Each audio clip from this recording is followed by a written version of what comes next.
One, go. What's up, guys? This is Keith Kalfas, and I have a special guest for you. And I don't normally do videos like this, but I'm going to be interviewing Mr. Sean Adams from Integra Consulting right here. So stick around, and if you keep watching, I encourage you to do so, because we're going to learn specifically about what does a plateau look like when you're stuck on a plateau as a service business owner, and I can totally relate to that. What does that look like, and how do we navigate into that to figure out how to get off of a plateau, to maybe install or instill a couple strategies or systems so we can get to the next step in our service business. So what does it look like to be held back? We're going to ask Sean Adams, and I'll tell you a little bit more about him in a second. Then what strategies can we implement, and what insights can we get from this to get to the next step?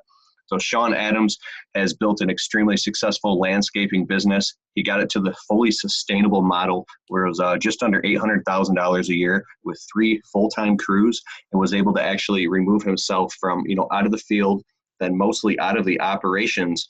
And he learned so much from that. He became popular in the industry, and then he moved on to bigger and better things.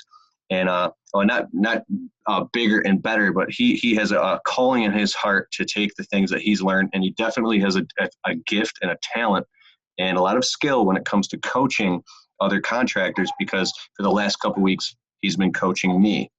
And I wanted to bring him on the channel and interview him because this guy has some really good insight, and most of all, he speaks the native language that we speak. Pardon me, my dogs are barking. I'm in my studio here, but the language he spoke to me. If you watch my channel and you kind of like the way that I communicate, you're going to like this guy, because he talks about the specific issues that we have to overcome to get to the next step. What's going on, Sean Adams? Hey, good to be here. I appreciate the kind words. Thanks for having me. Yes, man. So let's dive right into it and drill deep. Talk a little bit about yourself, your business quickly, and then the different levels of how you can get stuck on a plateau, and how do you navigate through that? So talk about that. Yeah, absolutely. Regular green industry background, as I'm sure most people came from. Same trials and tribulations, suffered from immense ego problems, thinking I could solve everything myself, which certainly led me to a lot of plateaus in my business. I think it's a really common theme as well, that a lot of these home service guys, in that world, you can hustle and get to that, 100,000, maybe even 200,000 in annual revenue. And you sort of try to take those same get to that point and think that that's what's going to exponentially allow you to grow to the $500,000 and $600,000 mark. And in the coaching and what I've seen, is just not the case. There's a series of systems that you have to put in place. And I think a lot of people suffer from a mindset that's just limited in thinking that systems are for corporations and systems are for multi-location, large businesses. So once I sort of understood that, started putting the software and understanding how automations and leveraging the ability of technology and what other people have done, it just really got me to the point where I could get things consistent and document and blueprint everything in my business, so that if I were to not be there, whether it was an accident or something that I actually wanted to do purposefully, I could do so. And once that sort of happened, I got a bug for trying to help other people do the same. So pretty much the background. So you got to the point where you were able to start documenting everything and creating systems, right? Yeah, everything was a manual. That's what I tried to say. If you weren't there, there's tons of people talking about this, but that's the whole process. The E-Myth, books like that, you try to build it as if you're going to sell the company, even if you have no intentions of doing so. So there's plenty of books and content about that, but it's really just actually honing in on that. I think a lot of guys get hung up on the fact that they know that they have chaos and things going on in their business. They want things to be better, but they don't want to actually change. They want to stay exactly how they are, keep going at the same rate, working till 9 o'clock at night, spinning their wheels, and they look around and nothing's changed. And it's the definition of insanity, right? Continuously doing the same things and expecting the results to be different. So unless you make those series of tasks and decisions in your business, nothing's actually going to change. So that's the big catalyst that I've seen, at least. That's powerful. I once heard Jonathan Potoshnik in a video, The Lawn Care Millionaire. He said something about every year you tell yourself, this is the last year, this year things are going to be different. And you launch out into the season totally gung-ho. And then by like June, you settle, and then it overtakes you. And now It's literally a repeat of the same year. You're putting out the same fires, and it sucks you in. I've seen this happen in my business over and over and over. And then something's been happening to me. I go, whoa, like my belief systems, when you believe in something, you believe in that so strongly, and you can't really consider, it's hard to consider the fact or the possibility that you actually could be only partially right, or you could be wrong. That's a hard ego thing to overcome. So one guy can be really crushing it in a certain aspect, or one guy could be just stuck on a plateau. And so, and for me, it was trying to do everything with the excuse of, where's the extra money going to come from to pay if I hire anybody. And recently, over the past 90 days, I've been working on automating the sales and marketing process in my business. And I've got a couple things in place, and they've helped so much. Yeah. But for you guys watching, if you're still stuck, the biggest part and issue for me is the labor, specifically the plateau, is the cost of legitimate labor and finding and hiring those qualified people with turning up the sales and marketing so more leads are coming in, so you can get the dollar amount that you need to support that, and doing it on a consistent basis so it's stable and predictable. How do you overcome that and crack that nut? Sure. And that's the thing it's a really complex, like that perfect sweet spot that you have to hit to allow your sales to get to that point and allow your infrastructure to rise to be able to handle that kind of output. And that's a really hard thing as well. And it comes in, it's natural progression. You know that's going to happen. Again, understanding that there's going to have to be you're going to have to be a different person than you were to get to that 150, that $200,000 mark. You need to take your mind away from those scarcity models. And, well, why would I spend $200 a week to have somebody help me with XYZ task? If I could do it myself, I've always done it myself. And I always use this as a simple example because we do a lot with virtual offices, placing them for our clients. We find that to be a really good stepping stone because it gives them instant accountability and consistency in their business, and someone to leverage because they already have experience. Our teams already have that there, so they can actually leverage that without having to reinvent that themselves. So we'd have people that would argue that I'm not going to spend $200, $300 a week to pay someone part-time to answer my phone calls, right? And I don't know about you guys, but like I'm a momentum guy. If I'm on my sales game, I'm calling people and I'm running around. Maybe you're doing estimates and you're crushing it door to door, or you're on your social media, whatever you're doing. When you have a flow, you got to keep pushing as long as you can. So I use the example of when you're doing that and Mrs. Smith calls you right in the middle of that and says that there's a blade of grass that was out of line, or there was a streak on her window, or whatever that was, and it just shuts you down. You lose all your momentum and you're just totally off your game. And if you didn't have any of those things, you could have been focused and run another 10 hours. So I usually say to people, you could have spent $200 per week. You could have freed up 10 more hours of your week. Ultimately get you focusing on closing more sales. If you have an average ticket of maybe $400, an extra 5 or 10 estimates, you could have brought in $3,000 or $4,000 for the $200 that you spent. So that's that incremental versus the exponential. People are afraid to spend incremental amounts of money to get exponential results. So getting out of that scarcity model and saying, look, if I spend a little bit of money, it is an investment. If it's in the right places and with the right resources, it can really catapult my effort.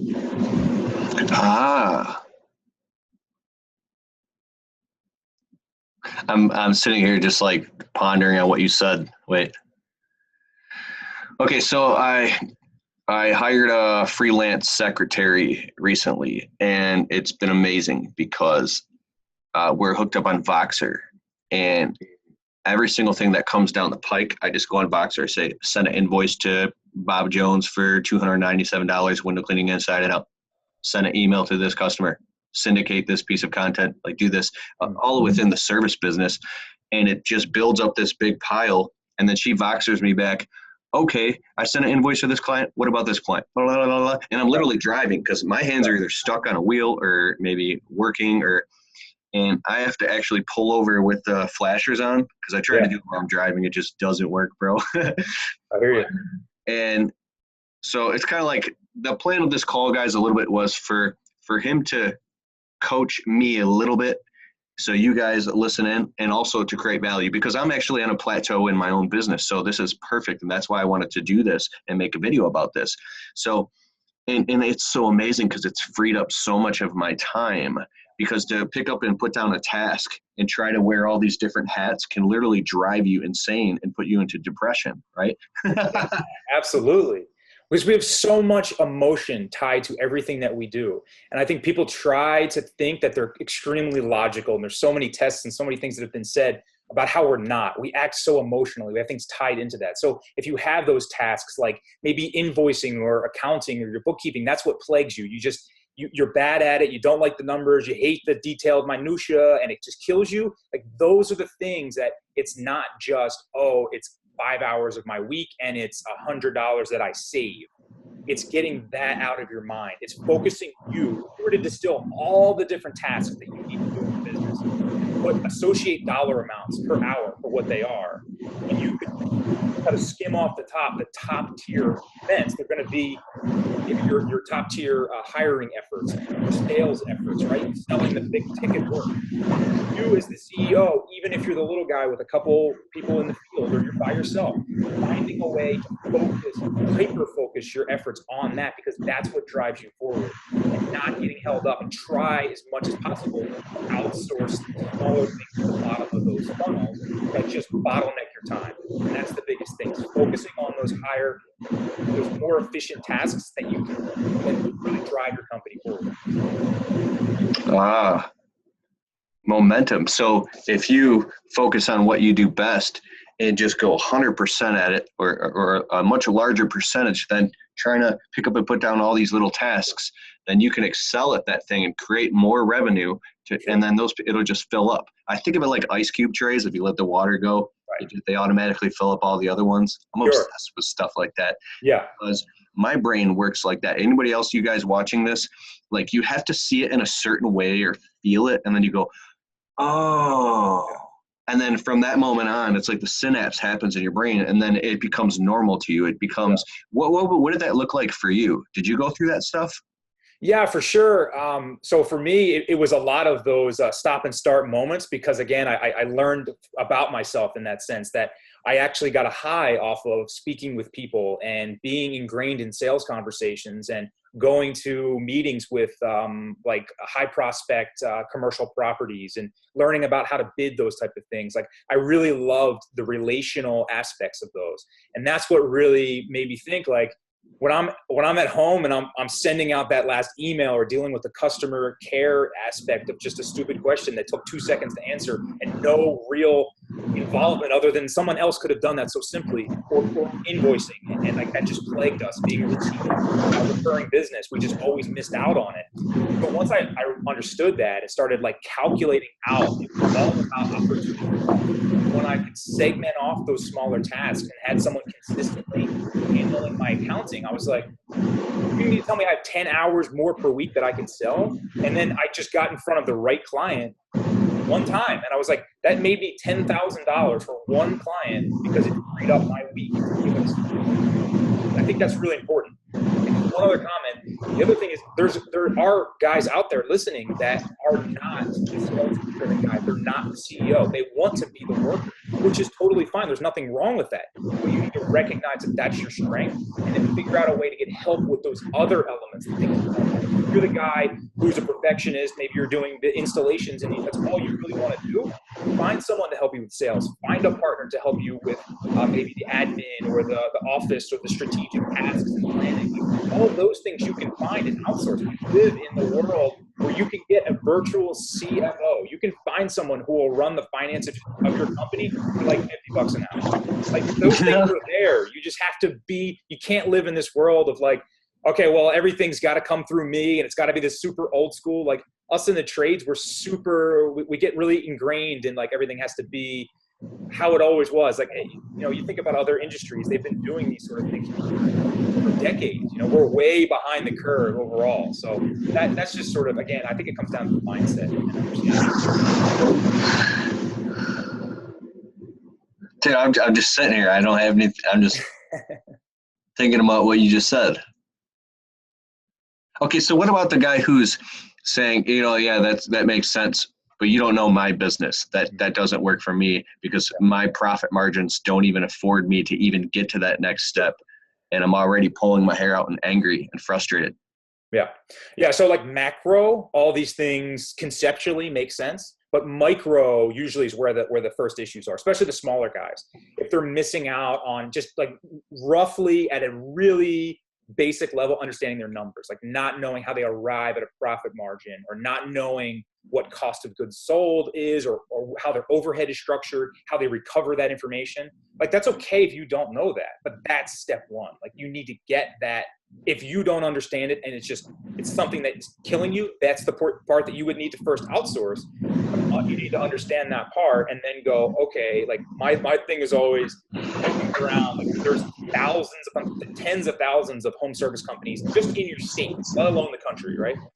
There's people out there that are absolutely crushing it, and they still have to deal with the labor shortage. They still have to deal with taxes. They still have to deal with all the same issues you do. Yes, there's a guy around the corner who doesn't have insurance, low prices. That guy's not going to last 30 years. The companies that are going to last a long time and have built longevity are attracting and building a culture at that incremental level. So they're learning their numbers. And what I try to say is that there's people out there that are doing it, out some of that information of how they're doing it. Maybe it's in your region. Or take some different tools. Like you don't have to just subscribe to one YouTube channel to get content, right? There's so much good stuff out there. Learn about what works in your demographic. Learn about your area a little bit more. There's a certain way that you segment your market and learn more about plowing as a ancillary service to what you do. Or here's a touchy question. What if a dude's cutting lawns and he's looking at his books and he literally he's like, I'm already so far below the line. Like, and he's like, I'm not saying like he's got like tons of accounts and route density. Sure. I'm saying like he's like in his second, third, maybe fourth year lawn care. And the guy's like, I don't see, like it's starting to dawn on him that unless he starts, diversifying or getting more route density or increasing something, he doesn't even have a marketing budget. Where does that guy go? Yeah, so I was actually in that position at one point, and we were doing like 200 residential mowing accounts just weekly. We were just going and going and going in circles, and the money with the expenses and the equipment and the tires and the oil, just like it was outrageous the amount of just export you had to put out there to try to keep things going. And I finally, as I went through and started understanding my numbers, I'm like, this is insane. Why am I doing this? Like I'm servicing that person's property. And in my head, I'm going, well, I have to keep them because I do Mrs. Jones over here and Mrs. Smith on that side. And I know Johnny, and like the rationale makes no sense. So ultimately what I did is I figured out all of my numbers and built the formulas, which now you don't need to build. They're out there. You can download them for free on just implement that in your business. You find out what you need to be charging. You have a real one-on-one conversation with them. You will lose probably 50% of your time. But what we did is we went from 200 to like 80, and we were making more money with 80 clients. Joe Polish talks about that in Prana Marketing. It's so spot on because that's your tribe. Like those are the people that you went to and you had that real conversation, the connection. You said, look, maybe you're a young kid, maybe you've been in business for 30 years. It doesn't matter. And you say, I'll show, like I was an open book. I'd bring a list of all of my costs and my overhead. And I'd say, this is what it costs me to show up to your property. Like if I put the truck in park, turned off the keys, then turned it on and drove away, it still cost me $8. Like I had to explain that to them so they could see that. And once I walked through and said, I have equality, we have adults that work for our property, they have families, we pay them a wage, we have a higher, like all those different things are in there. And they were most clients that wanted to be with us were like, okay, I'll take the ride with you. The quality better stay up. And you better, answer the phone when I call and whatever else. But once we were able to uphold our portion of the agreement, it was life changing. Once you saw that, and everybody's like, oh, well, I need that revenue. You're losing money at the revenue you're taking in now. Adding more volume to the bucket is not going to get you more profit if you have holes in your bucket. You got to patch what you have going on at your core, and then you can expand. You have holes in the bucket. Right. So if you've got a client base or you've got a series of leads that are coming in and you have no idea how to qualify them and no idea how to price your work, and people go, oh, I'm giving all these estimates and I'm not making any money on them. Or no, I'm giving all these estimates and I'm not closing on them. I got a physical prop. 1 second. All right.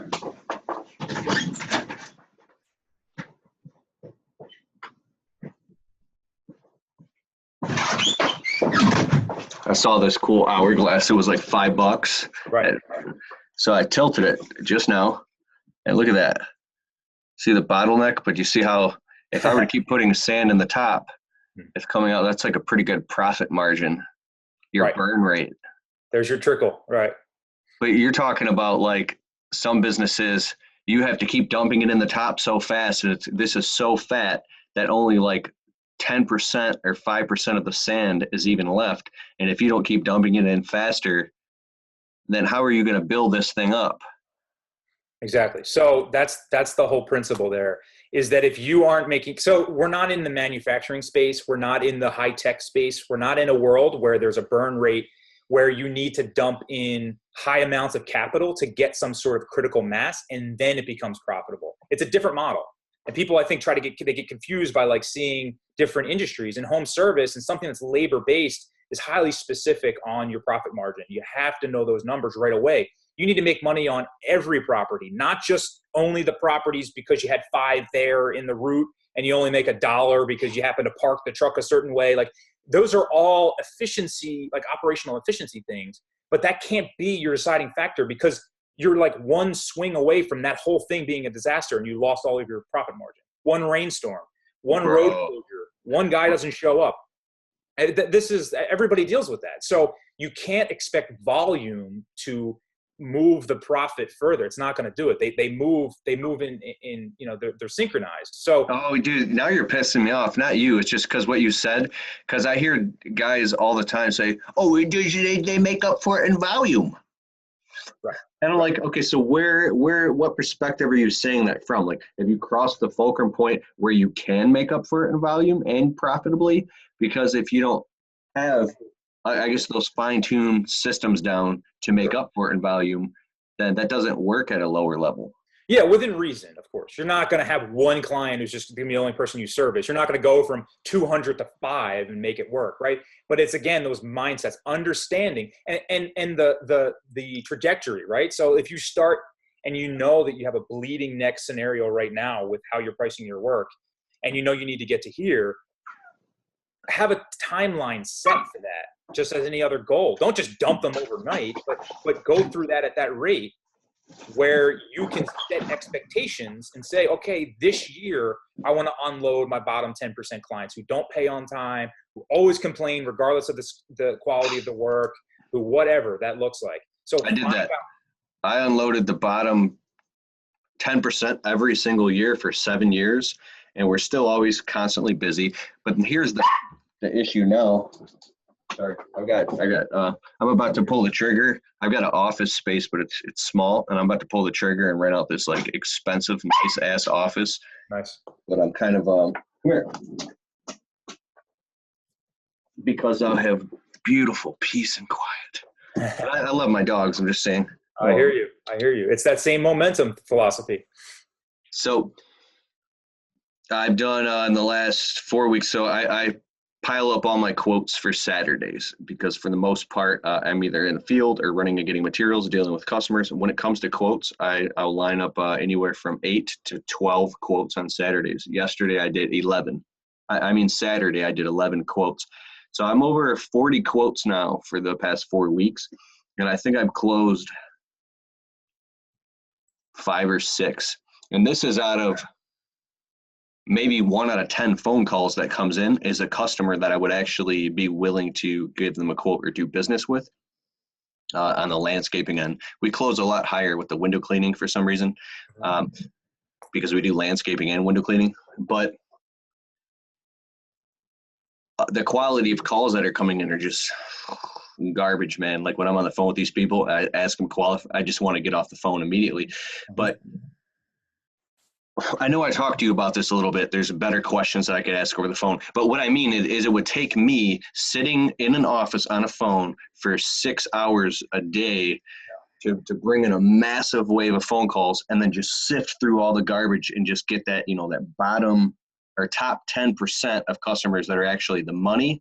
And then when I go out and actually quote their properties, it's just, I think of I'm making up the excuse that a lot of it is price. My closing rate is lower than it's ever been ever because my criteria of type of people that I will work with or do work for and the amount of money that I need to make the system work that you're talking about is higher now because now I see clearer.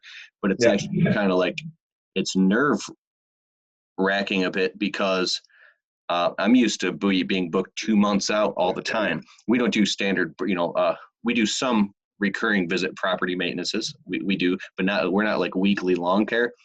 So my actual clientele has to be a bit larger. Like we serve over 400 clients, right? So can you begin to talk about that? Sure. What levers need to be pulled at that point? Yeah. Okay. So first off, before you get anywhere, what you need to do is go to your top 10% of your clients, the ones that always pay your bills, that if you needed a testimonial or needed to talk to them, they're the first person you would call. Maybe that's 5 or 10 people or however that many that is. Call them and have a real conversation, thanking them for how long they've been a client or whatever good vibes you get from them, and just ask them why, of all the landscaping companies or all the cleaning companies, why they use you. They know for sure, dead on, that you're more expensive than others. They know that they could go down the street and find someone cheaper. What are those factors that differentiate you from your competition? Learn it from your top 10%, like the people that are your bread and butter. That's going to give you really great content on what is your differentiators that are subliminal. You don't even know. They're probably not even on purpose. They just sort of come out, whatever that is. So learn those things. And then that's what you have to start with, and find a way to start communicating those elements to your new prospects that after you're pre-qualifying on your phone calls and you're now meeting face-to-face where you're going on the property, find a way to communicate that in some sort of script or a way that gets through to them to understand that. Oh, so this is like some Ryan Levesque ask method type stuff. You ask the customers very specific questions to find out the psychological or emotional reasons why that they keep you around even though you're more expensive. Your cream of the crop clients, your customer avatar. And then you get that information or that data, and then you turn that into your copy, your web pages, the way you communicate, your script. This is from the horse's mouth exactly what differentiates us from everybody else. Right. So you're at that level now. You have a baseline understanding, and you can be small. You don't have to. It doesn't have to be hundreds of people, but you want to get some sort. There's going to be commonalities that are going to be there, and once you can take those and distill that down into some sort of value proposition that makes sense for you to communicate. Obviously, the pre-qualifying on your phone calls needs to be spot on, and you can walk through that. Again, something you could outsource if you don't feel like that's a top skill that you have. Find someone that could do that. Write a damn script and let them go off of it, and that'll save you a ton of time. And then understanding your numbers too. So when you're quoting, there's angles where you could be quoting some areas too high, right? So it's probably unlikely that that's like a large amount, but you want to know your numbers to the point where you can speak confidently and be able to communicate that. So that's part B of this. The third part I would say would be to find packages, especially in the maintenance world, in the service world. If you're dealing with 400 people, you know your clients, you know your area better than anyone, you know your climate better than anyone. Figure out how your whole year looks. Maybe if you're in the landscaping field and you're not doing mowing, but you do a spring cleanup, you do shrub trimming in June, you do another heavy weeding in the summer, you do a light pruning in the fall, and then you do like a winterization, and maybe there's mulch all together, right? So dude, Dude, wait a second. Wait. I'm having an epiphany. So there are a lot of customers that we don't get to, and I kind of feel bad just because I don't have the production capability to get to them. Because here's how a spring is like, you just pull the lever. It's everybody wants everything done at once, and everybody knows what that's like. The amount of emotions you go through and how many hours you work to try to keep everybody happy, and then the people who used to love you hate you and all this bullshit. Right. And then all of a sudden come like after the swamp season, nobody cares that you exist. It's like behind you. So you get to combat that, right? That's the beauty of owning your own business. You get to make all these great decisions and learn from other people so that you can navigate this world, because like it or not, when it comes to August or late July or whatever your season is, it's probably going to take a giant belly. There's going to be a really slow season right in there. You know it's coming. Why are you not prepared for that? Like every year, regardless of what you do, that's just going to happen. So instead of being reactive, where we just go, okay, I hope everything works out, be proactive. Find a way to beat that system. So what I was saying before, you've learned what differentiates you. You've skimmed down to your best core clients because you've communicated or teased out that information from them.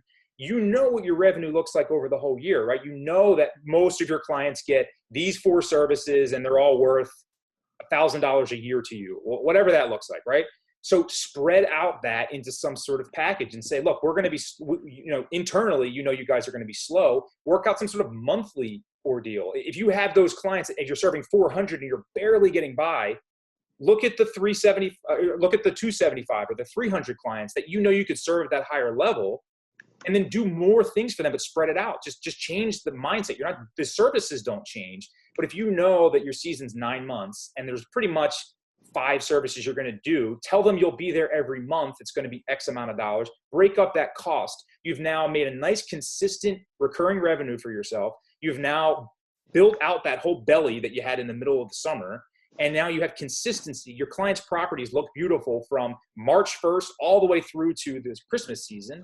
And you've ultimately just spread out all those things that were going to happen anyway. It's not like you have no control over if your phone rings or not, right? So if you don't need any more leads, definitely don't take them, but look at your core. Your biggest asset is your existing customer base. So take that information. It's regardless of, they're going to come to you no matter what. So as long as you hold up your end of the bargain. So just spread that out and package it in a way that's going to serve them at a higher level and fill out over the whole year so that you don't have such extreme and severe peaks and valleys, and it'll help out extremely. What if a guy is cutting grass right now, like just nonstop 5-6 days a week, and he's like, this doesn't apply to me. I can't even. Well, it does because cutting grass, I'm in the Northeast, but most places are like this. They're seasonal, right? So you're cutting grass in, April 30th is not the same as when you're cutting grass July 30th, right? You're cutting 6 inches off in April, and you're cutting 2 inches off in July, if that. So you're going to have those really slow seasons. So if you're doing other services, with which most green industry guys do multiple things, they trim, they do mulch, whatever, take that same principle. You're also going to have those 4 lawn cuts in there, but find a way to still spread that around. So you're doing 4 cuts a month, but when you're there, you're also weeding the beds and you're doing like a monthly maintenance or that kind of thing. That gives you a little bit extra revenue. In the spring, you're still going to get your butt. Now, are you saying because you think for a lawn care business owner that wouldn't he increase, like if he's bagging the lawn and it's 6 inches high, he's charging extra for those bagging fees to take that away, right? There's more revenue right there. But a lot of guys do not do that. You would think that to keep the same price all year, and then they make up for it and say, well, I'm going to crush it. And when it's hot out, because I'm going to be flying and getting off work at 2:00 and making more money, right? So again, if we're going to get really high level, we can say mindset, right? So most of these guys are selling a service. They're selling me coming out with a machine to physically cut grass off of your property. That's not what you're supposed to be selling. You're supposed to be selling the result, which is a finished, clean property. And all they want is for it to look the same. If they could get fake grass and make it look like it is just cut all year long, that's what they really want. They don't want their lawn mowed. They want it to look a certain way. So tell them that you're going to obtain that beauty all year round and find a way to package your offering in a way that spreads around. So maybe you could pad a couple dollars per month in that to make up for some inefficiencies in the spring and the lower points in the summer when it's really hot, you're going through a drought and you're only cutting 2 times a month instead of 4. You don't live and die by these natural things that are going to happen regardless of your efforts. Like the weather, there's no control over that. So you have to use it as an advantage or find a way to kind of spread that gap for yourself. So when a guy is, say, he's so busy cutting 8-inch high grass all when it's rainy in the spring, but then the summer, if he wants to add, shrub trimming and pulling the weeds and these different type of maintenance packages to keep all that revenue stable and coming in, well, then what about all the customers who get used to him doing that, and now all of a sudden they want it all done in the spring, and now he said, I can't do it anymore. And then he's only doing it in the summer when people don't want it done, but he can't do it in the spring when they do want it done. How does that work? No, I don't mean physically push the service off. I mean finding a way to have some quantity in, if your season's really 7 or 8 months, if you can spread it out a little bit longer, like 10 months, and start that process slower. But again, going back to, I want to mow as many lawns as humanly possible at $35 and hope volume balances out all my inefficiencies. That's not going to work. Mm-hmm. Go to the level where if it rains for 2 weeks straight and you have to go cut all those lawns, you can still manage. Find a way that your prices make sense, that you're not killing yourself and you're not over leveraged. I think these guys are so, I mean, again, you have no control over the weather. It's very possible that you're going to get extremely wet spring. So have a customer base that you can manage and ease out as much revenue as you possibly can from them. Maybe that is that we're only going to cut 3 days a week, 4 days a week. And we're going to do other things. Every company's going to be different. Some guys have 5 crews. Some guys it's just him and a worker or whatever. But you have to find a way to figure out what your whole big picture looks like. You guys look at 1 or 2 week increments, right? You have to look at your whole season because season over season, there's a lot of commonalities there. Find some of those. Try to find a way to spread out some of that. And if that is not possible because of what needs to be done for holidays or whatever those increments are, then take a smaller customer base and try to keep the revenue out. I could tell just by the way that you talk that you look at actual factual cold hard data, statistics, analytics. You look at the analytics of the process. Now, the guy who's out running his business, he's working 65, 70 hours a week. He's in the field. He's not even managing his books properly. He's just like trying to make it through the week. That type of guy, how does he, so before I say, how does that guy get to the point where he can start looking at his analytics? Okay, I do internet marketing as well as, I do YouTube and I do like build websites and all this stuff. And it's taken me years, but I've learned that to sit and look at data analytics and drive into like Facebook ads and get into ROI. And it takes a completely different state of consciousness where your average guy who's used to being in the field, crushing it and behind the wheel of a truck and talking to customers, you try to sit a guy in front of a computer and say, okay, now Saturdays, you're going to spend 8 hours in front of the computer. He's going to freak out, man. How were you able to do that? And what software do you use and what type of mindset do you use so you could go in and start to actually extract all that value so you could see it? Yeah. I mean, first step, again, we try to find people that know and understand that they need to change, not that they just need things to get better and then they're not going to actually put any to work. So the hard part for me as the consultant and coach is to find the guys, distill down my pre-qualifying process to get to the guy who's actually going to practice what is being preached to him because it's going to work if he puts the work in to do so. That's sort of step one. But other than that, because that's their mindset. So it's a painful process in the beginning. Oh, yeah. Feels like you're dying. Yeah, no, because it's the whole thing. It's just a pre-qualifier. It's a process like anything else. But the first step for us is always to get them some sort of admin help because we see a high percentage of the time that's the first thing to get neglected. Their customer care, their schedule, their estimates, any sort of bookkeeping, managing of their time. Those are usually the major pain points that we see right away. So I try to get that out of their hands because typically they are not the most qualified ones to be doing that, like you mentioned. Wow. I can honestly say since I hired a secretary, I'm not minding my business as much. And this has been the first month and it's been amazing. And it's freed me up to even be here to talk to you right now because I'd be doing paperwork right now. For sure. That's the whole principle, right? So now you've kind of like segmented that in your brain, but you've also like physically segmented it from your schedule. So now you're in a different sort of, framework of how this is working. So you can leverage technology and these things that are going on there to be able to, so you're using a VA who's helping you maybe take your calls and handle some of your light bookkeeping or your schedule or whatever that looks like. And then that guy, he really just needs to see some reports, know some sort of light pulse on what's going on. He doesn't need to know the metrics of his per second man out. You do need to understand how that works and that is a core of what's going on, but you don't need to be a master in that. So if you can use, like we use Service Autopilot, there's other CRMs out there.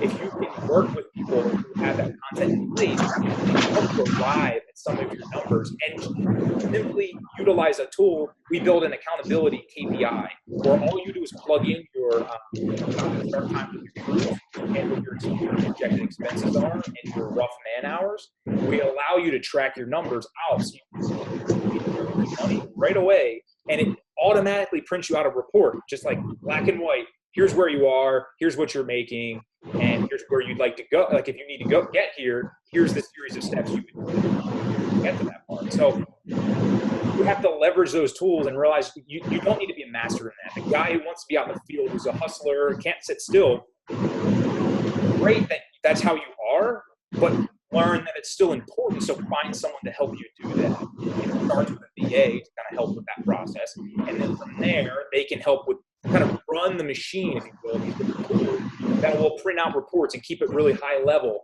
for the guy running in circles, so that like at 9 p.m. he can look at his stuff and go, okay, that needs to be fixed. And then like it can be a work in progress, because you have to sort of make it. You know, it's interesting. This is extremely important with businesses that have a lower profit margin versus some businesses have there's so much profit that you literally can just hire people and just I just did it. Like, what do you mean? Like, right. Different industries for sure.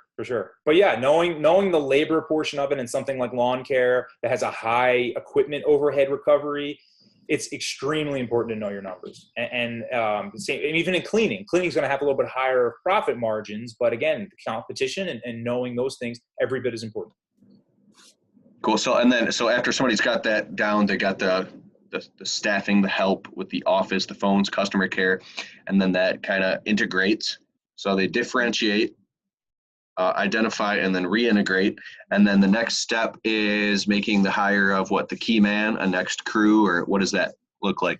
Usually I see it as a balance between your sales and your production, right? So what's more of a bleeding neck issue? So like you and your team, like you guys focus on marketing help and kind of driving the funnel, getting new people in. So now that you've worked out your numbers, you know where you need to be, you can quote with confidence because you can kind of project those things over the phone too and save a lot of time as it ties in back on that end. But in essence, you're moving all of your efforts now towards, okay, are we going to grow? So do you have a hard time getting new work? Some guys do. And then they're going to leverage something like what you have going on with social media or some of these other packages and content you can bring into your company at relatively low costs to drive up your sales. Mm-hmm. And if that requires you, if you're the guy who is not supposed to be the salesperson or don't want to be, you position a salesperson to front that part or an estimator to front that part. If you are the guy that wants to be driving that machine and making all those quotes, then you need to make sure you have some dedicated systems and processes for your crew for the production end, because you don't want to scale up your growth and all your sales come through the door and then your production's still down here and you can't. Exactly. You just hit the nail on the head. I'm noticing that there's a step where you can scale up the amount of your sales and marketing to get the phone to ring off the hook, and you can go out and sell a bunch of work, but your production is still down here. Yeah. And now you're like, more money isn't coming in. What's going on? Sure. So, talk about that. Exactly. We've done a lot with automations for like even in an employee standpoint. So it's a major hot topic right now. The labor shortage, H-2B falling apart, all these different things. It's so hard to get guys. So people are there are some hard issues out there and everybody blames everyone else. There's the drugs or the president or the whatever. Everybody blames everything else. And they are definitely factors for sure, but everyone's dealing with that. They're like ultimate equalizers. It levels the playing field because everyone has to deal with these things. So if you find ways in the same process that people focus on their marketing efforts to drive leads in, you have to take that same mentality to getting employees. Like you're trying to be this perfect service provider who speaks your customer's language and delivers this high level of value and puts their peace of mind, like it just builds this community and this like warm and fuzzy feeling around your service, right? That's what you're trying to do for your clients. Take that same exact approach to your employees. Like you have to make it a culture fit. It has to be someone that's going to want to be there and then aligns with some of the core values and things that you have. So we've developed some automations to help with that process, to streamline using technology the recruiting and the interview process very consistently, step over step, because you're getting 50 Indeed resumes and 1% of them is actually worthwhile for a phone call. So why are you spending your time going through that when we have a process so that you can screen through that, and it's going to do it for you automatically? There's a series of steps to just cut out the fat and get down to the people that are automatically going to be at least a culture fit for a conversation. So those sort of things are how you balance the production with your sales and trying to keep them. They have to both operate with this level of intensity and intent. You're right, dude. You are right. When it comes to labor, when you have the right people working for you that are a good culture fit, it's like, it's awesome. Like, it's a good day at work. But when you have the wrong people, dude, it's like Living hell, for sure. It's a living hell. Yeah. Yeah. Well, you look at Chick-fil-A, for example, right? They sell chicken sandwiches. They're not exactly the first person to ever do that, right? It's pretty simple concept, fast food. But when you go there, you have a bunch of 15 and 16-year-old kids who are extremely friendly, who blow you out of the water with my pleasure and please and thank you, and they just are out to please and to make a positive experience for you. They're young kids. They're the same exact pool of talent that you're pulling from, yet landscaping is associated with people that have a substance issue or don't have a driver's license or whatever. But Chick-fil-A found a way to build a system off the same exact labor pool, but screen them through in some sort of consistent way that allows them to have the top tier talent that aligns with what their core values are, where they're trying to go. And everybody thinks they have issues trying to hire two guys. One location probably has to hire 40 or 50 kids. So same principles are going to apply, but they're doing it. So find a way to tease out some of those same ideas. So there comes a point where you get over your own excuses and you say, you know what, I gotta get the help, I gotta get the coaching, I gotta get whatever it takes to start moving this thing forward. Otherwise, it's just not gonna happen. It's the pain pleasure principle. When the pain gets worse of just, staying the pain of staying the same gets worse than the pain of changing. Mm-hmm. You naturally just fall into change. You're like, I'm just gonna start changing now. Yeah, Yeah, of course, for sure. Yeah, no, that's all part of it. I mean, like I said, you have to be willing to take the change and to be able to say that, you have to believe it. That's the thing. That's why I try to start at those really incremental levels. Like if you can take, especially guys who are super focused on, they're running on like the expert level, like in a video game, right? They're running at such a high caliber, running, 6 a.m. to 9 p.m. every day, that when something gets taken off their plate, they can like, wow, okay, that's real change. Like that made an overnight difference in your business. When someone said, I'll take over the customer care, changed everything for you as far as what your day looks like. So that alone is like, they have to be able to see that, understand that, and see that those sort of switches are what needs to happen throughout your business, not just in your operations or not just in your office. Dude, it's like when you talk, these like epiphanies happen in my head. So I've been working, I'll run out the door at, 7:30 a.m. because I'm up till 1 to 3 a.m. working on my internet business. So I work for anywhere from 10 to 12 hours a day in my service business, running that. The second I get home, take a shower, eat dinner with my wife, then hop on the laptop from 1 to 3 a.m. and literally wake up and just run out the door and go back to work. And to the point where I'm laying in bed with bags under my eyes like Looney Tunes, and I go into like a total breakdown at least a couple times a year.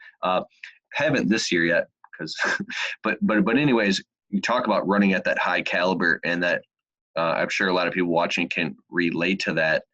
And we watch people like Grant Cardone and Gary Vaynerchuk and these people on social media that are, crushing it. And after you watch like a video like this, you're like, oh, dude. And then you'll go out and just hit it and go work. Oh, I'm going to work 20 hours a day. I'm going to crush it. And then you end up burned out. So and as we begin to wrap this up, because I want to know about a little bit more about what you do and how you help people, because I know that you said you kind of have a done for you system or help with consulting and people who will help manage the customer care, like we're talking about. But what does that look like? How do you differentiate while you're in it, especially in the high time of the season where you have to make money to pay the taxes and the insurance policies and all that, and you're afraid to like take your hands off for a second? Right. So that's a great question, because most people take that as an immediate immediate takeaway that I'm saying do less, like just be lazier, don't put out as much, don't output as much. The point is that it's calculated effort. You need to have strategy for where you're going. Take your crazy mindset that got you to where you are now, of your 12 hours a day running like an animal. Take that on building your business. Like they always say, working on your business. Those are the exponential things that are going to matter.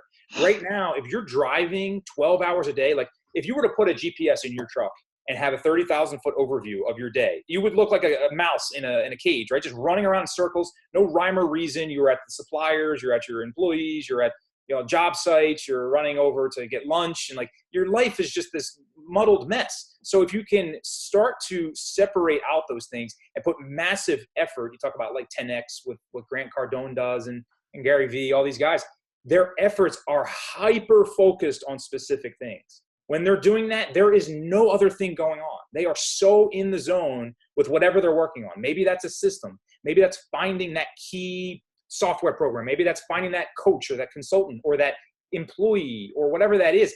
Those are the things that are going to drive you and make a difference. You going and getting that last lawn cut is not making your long-term, not getting you closer to your long-term goal. So those are the things. It's where you put your time.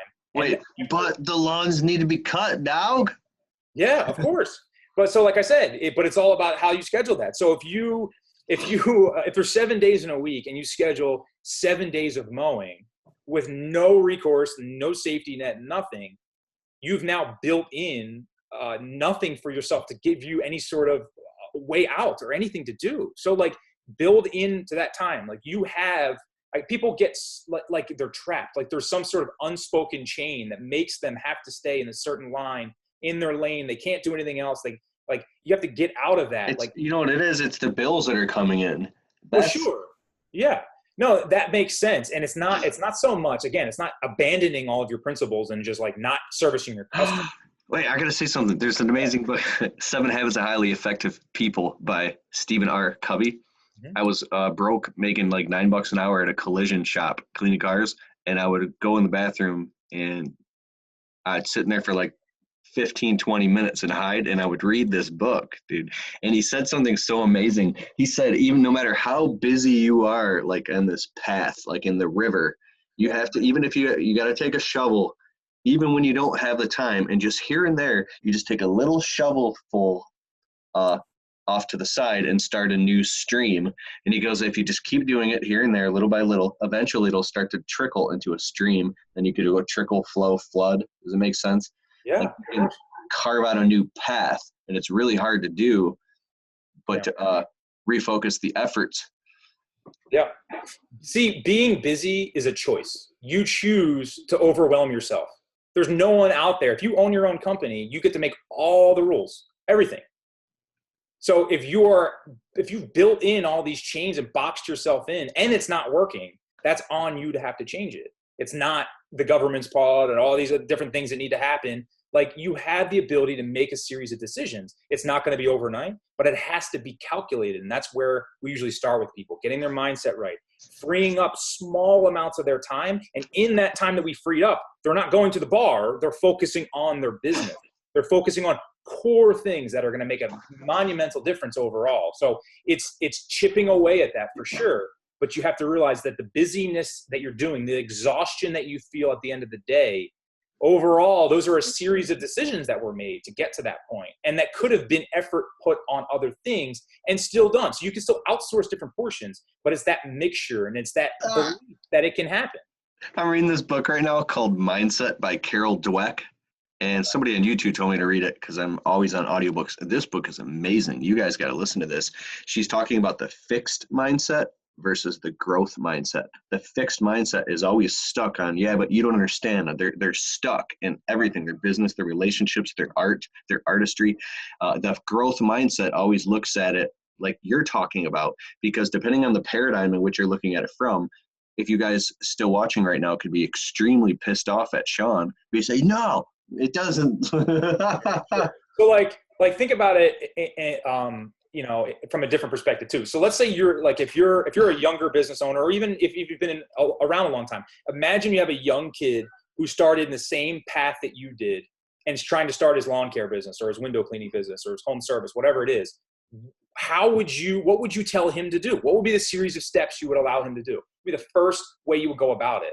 Take those principles and apply them yourself. Take the stuff you would preach to a kid, because regardless, even though you might not feel that you know, because you're older than them and because you have experiences, you do know, it's inside of you. And if you don't know, it's extremely reasonable to go find with the internet. Bro, where do you come up with this? Like, you're going meta. In your consciousness, the things you talk about are meta. Meta, for those of you who don't know, you have water. If you put it into a bottle, you kind of go on meta. If you take it and you put it to a 6-pack of bottles of water, that's going meta.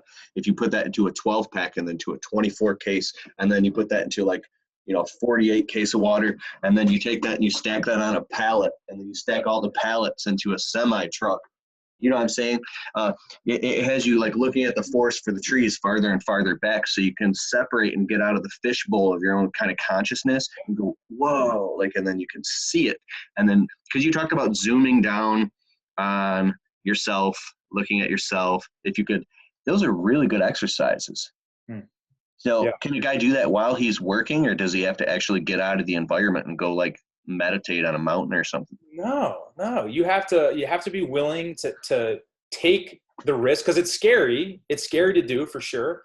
But compounding interest that you're talking about, it's one of the most powerful things out there, right? Being able to take those principles, and then I keep talking about that exponential. Everybody takes these incremental growths, but what if that free time that you got, or that one audiobook for $6 that you read, that you listened to, sparked some idea that made you go knock on a car dealership, and then he had 75 car dealerships, and it just led into this huge thing because you freed up a half hour of your time and your mindset to go do that. Like, it's the one domino.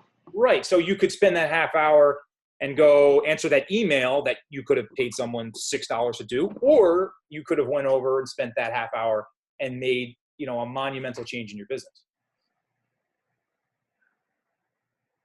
Okay, so yeah, that's good. Anything else we talk about would just be beating a dead horse. So what up, man? What do you guys? What do you do? Yeah, I mean, first thing we try to do, like I said, we try to pre-qualify as well. We're not the best fit for everybody. I don't try to be all things to all people. I am a resource sort of consultant. So when someone comes to me, I usually have a solution for whatever they're going through. It's not always my content or my particular in-house service. I have no problem referring someone out or putting them in the direction that makes the most sense. I do some advisory calls too, where people just hop on for an hour once, a week, once a month, whatever level of help they need.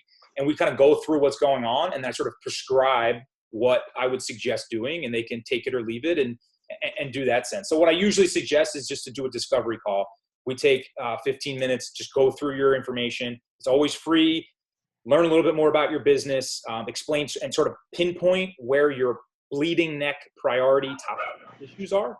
And then we sort of build a game plan. And then I can sort of attach some of those costs on what it would be for me to help you do it, or if you want to go explore those things on your own. So that's basically where I like to start. And then from there, like I said, we have the Done For You service, which is the virtual office support. It's usually the first prescription that I'll put out, which is to get some of your time back from your office and do that side of it. So that's sort of step one, and we do that. It's extremely reasonable. We hook you up with an in-house person that knows home service, that knows contracting, that knows your world, knows customer care, even knows software programs. Like, we've trained them in the software programs. So you're not finding someone in Indeed, spending 3 months trying to learn your system. It's just a lot to process. So we beat that system. That's a huge issue right there. I spent a lot of time looking on from Indeed all the way down to Craigslist. I'm like, I got to find somebody, and finding somebody who already knows how to do it, who has already done it, and you just put them in the position, and then they're already ready to rock.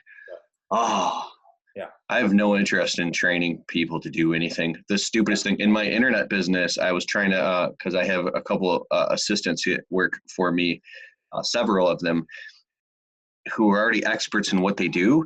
And I was trying to like, I don't know, just hire people and teach them how to do things that would take them years how to learn, and then getting upset when they couldn't do it. Right. It's one thing to be said, especially on the production. I'm usually a proponent of saying go with less experience, because if you can build the system, and we have some done for you systems for training your people and how to build videos and how to have a walk step by step on how to use every piece of equipment and how to utilize different materials and how your services break down. Like, we can coach you and have solutions for those type of efforts. In that sense, if you have a system, it makes a lot of sense to run a new person through that system. If you have no system and you get a brand new person and you try to shove them through, I mean, you're just going to compound the issue, and there's just going to be, problems at every turn, because you haven't built them expectations on what the job's going to look like and what you expect from them. So we help with all of those sort of things. We even have some bookkeeping solutions as well.